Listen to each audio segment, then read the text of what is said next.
உங்கள் வீடு தேடி வரும் அரசு. உங்களுடன் ஸ்டாலின். இந்தியாவில் அதிக அளவில் பொறியாளர் உருவாக்கக்கூடிய நாடு தமிழ்நாடு. அதையும் தாண்டி இதுவரைக்கும் அவர்களுடைய எல்லாரும் கணினித்துறையில் தான் சிறப்பாக அதிகமானவர்கள் இருக்கிறாங்க.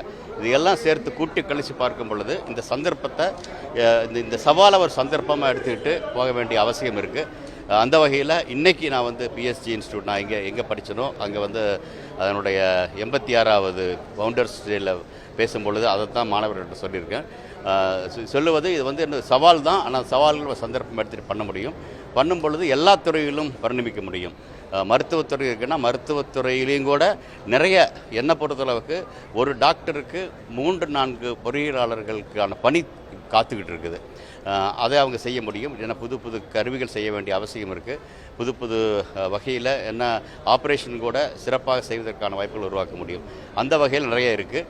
அதே மாதிரி இப்போ விண்வெளித்துறையிலையும் கூட எல்லா துறைகளிலும் இந்திய விண்வெளித்துறை அதனுடைய பங்கை ஆற்றி முதல் 3-4 வரிசையில் இருக்குது. அது ரிமோட் சென்சிங் சேட்டலைட்டாக இருக்கலாம், கம்யூனிகேஷனுக்காக இருக்கலாம், நேவிகேஷனாக இருக்கலாம், பிளானட்டரி மிஷன்ஸாக இருக்கலாம், நிலவுக்கு போவது, செவ்வாய்க்கு போவது, எல்லா தரங்களையும் தொட்டுட்டோம்.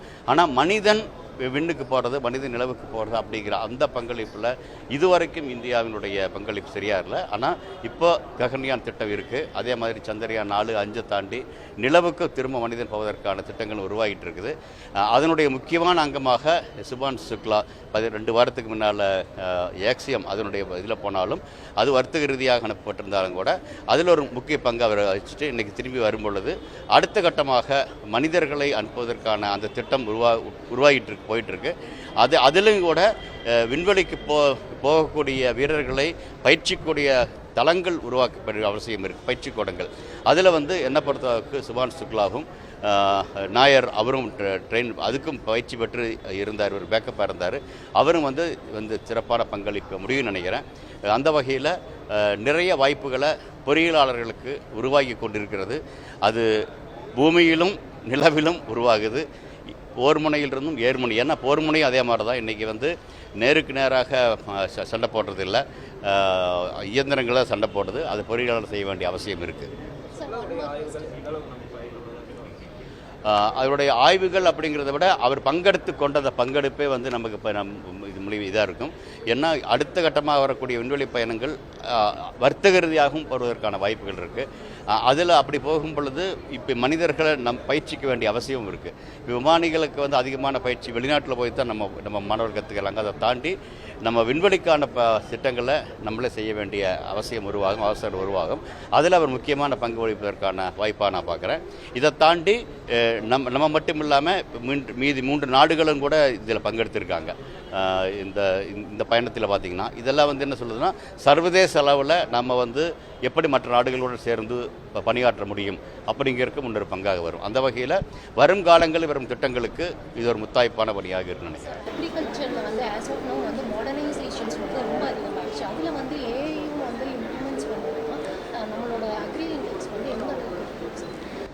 இல்லை, இப்போ பார்த்தீங்கன்னா சமையலறைய கூட ஒரு காலத்தில் தாத்தா பாட்டி காலத்தில் சமைச்ச மாதிரி ஒரு அம்மிக்கல்லையோ ஒரு இது வச்சுட்டோ அடுப்பு விறகு வச்சுட்டோ சமைச்சாங்க.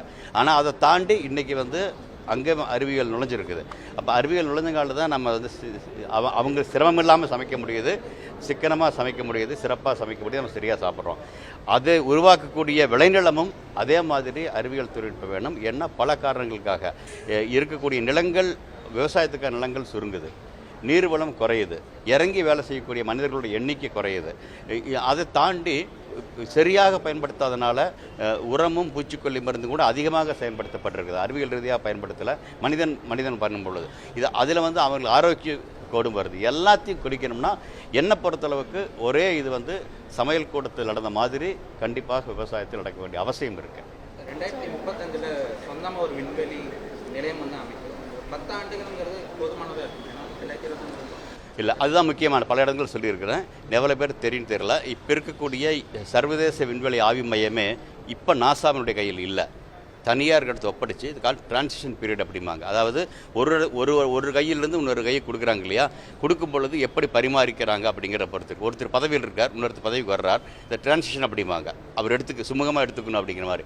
அந்த வகையில் இப்போ போனதும் கூட சுபான் சுக்லா போனதும் கூட நாசா வழியாக இல்லை, ஒரு வர்த்தக ரீதியாக எக்ஸியாம் ஸ்பேஸ் அவங்களுடைய இதாக பண்ணுறாங்க. அடுத்தது 5 வருஷம் கழித்து இன்னொரு ஸ்பேஸ் ஸ்டேஷன் உருவாகும் பொழுது இந்த கற்றுக்கொண்டிருக்கிறது அப்படியே எடுத்துகிட்டு போவாங்க. இப்போ இருக்கக்கூடிய ஸ்பேஸ் ஸ்டேஷன் அப்படியே வெளியே இருக்க வேண்டிய அவசியம் இல்லை. இதில் சில பாகங்கள் கழட்டி விட்டு உண்டான பண்ண முடியும், அல்லது இங்கே பண்ண வேண்டாம் நிலவில் பண்ணலான்னு வரலாம்.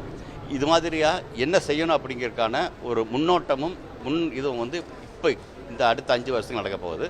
5 வருஷம் கழித்து வரக்கூடிய ஒன்று சுமூகமாக போவதற்கான வழிமுறை தான் இது. ஏன்னா இதுவரைக்கும் இந்தியா சர்வதேச நிலை மையத்தில் பங்கெடுக்கலை. ஆனால் எதிர்காலத்தில் இந்தியா பங்கெடுப்பதற்கான வாய்ப்பு மிக அதிகம். அந்த வாய்ப்பு 5 வருஷம் கழிச்சு பார்க்க முடியாது, இப்போவே ஆரம்பிக்கணும். சுபான் சுக்லாவினுடைய பயணம் அதனுடைய ஆரம்பம். உங்கள் வீடு தேடி வரும் அரசு, உங்களுடன் ஸ்டாலின். செய்திகளை உடனுக்குடனும் துல்லியமாகவும் தெரிந்து கொள்ள சப்ஸ்கிரைப் பண்ணுங்க.